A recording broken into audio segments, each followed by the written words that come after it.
I chose to do my final video project on Andy Goldsworthy. Andy Goldsworthy was born July 26, 1956. He is well known as a British sculptor, photographer, and an environmentalist who often produces many pieces of land art and fine sculpture, unlike many other artists. At the young age of 13, Andy worked on a farm as a farm handler where he had lots of time to connect and be a part of nature. He once said in an interview, "A lot of my work is like picking potatoes. You have to get into the rhythm of it." What sets Goldsworthy apart from other artists in his time is that he is not so much focused on the concept and the idea of getting art onto a blank canvas for people to see. He is more worried about creating art or being a part of creating art in nature, becoming one with nature. And in doing so, in becoming one with nature, he creates these semi-permanent sculptures, and not like normal sculptures that other artists surrounded by him would be creating.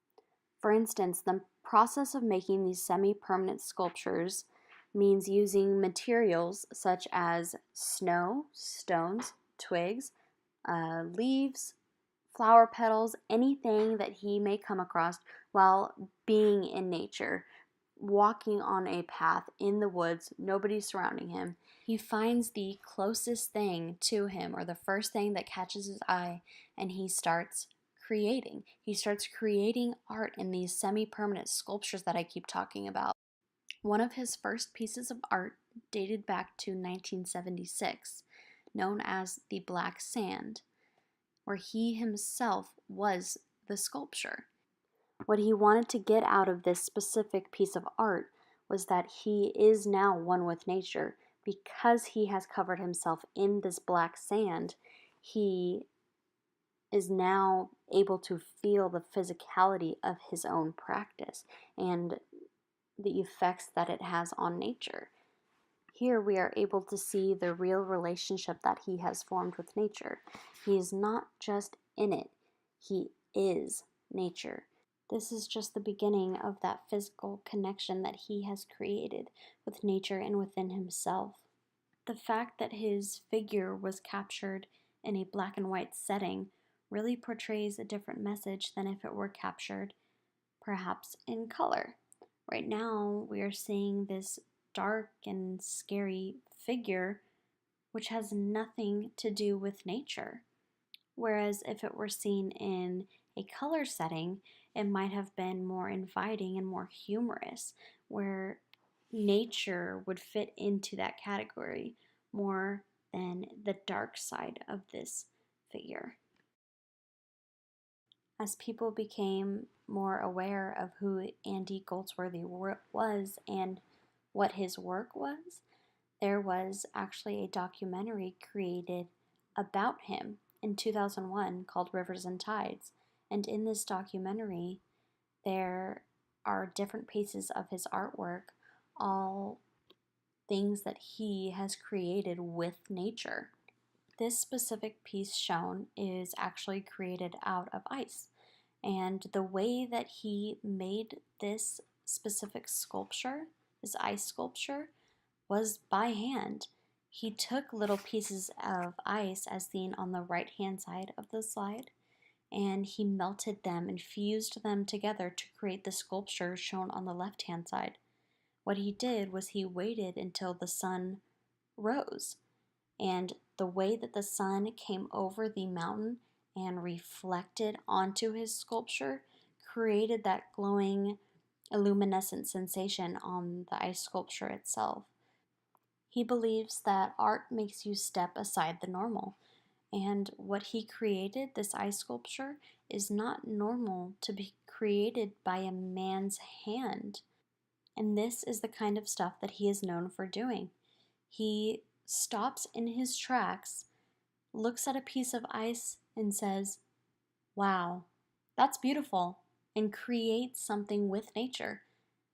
He doesn't know that it's going to create that sculpture that it did. For all he knows, it could easily have melted in his hand. But he enjoys the risk that goes along with this specific field of art that he is in. The field of land art in which he is associated with emerged in the 1960s and 1970s. Reminder, that is the time period in which his first piece, Black Sand, was created, which was in 1976. This next piece on the left side, known as Autumn Leaves, again was seen in his Rivers and Tides documentary. Here, Goldsworthy took a plethora of colored autumn leaves and started creating this circular-like structure of the variation of layers from dark to light or light to dark, depending on how you look at it. When watching the video, you see the leaves starting to blow away as he is in the middle of placing them in their specific spots. But he knows that this is not a permanent structure. Again, reiterating the semi-permanent structure that he has developed, the structures that he has formed, and looking at the leaves as they fly away, that is what he thinks really is the true definition of art.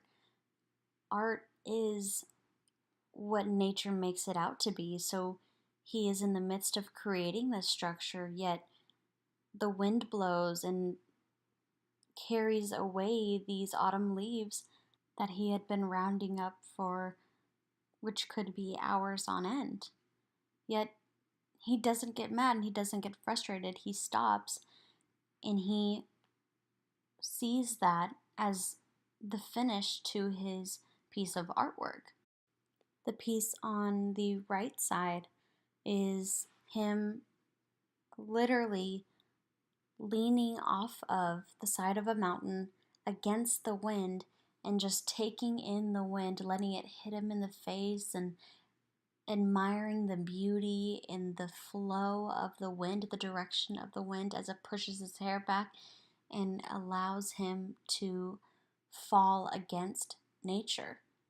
Again, this relates back to the first photo of the black sand of when he becomes one with nature. He is fully engulfing himself in the wind, allowing it to stand him upright, putting all of his trust into nature. And this is what he does with his work. He trusts in nature and he trusts the beauty and the work of nature. This next piece is known as the Moonlit Path.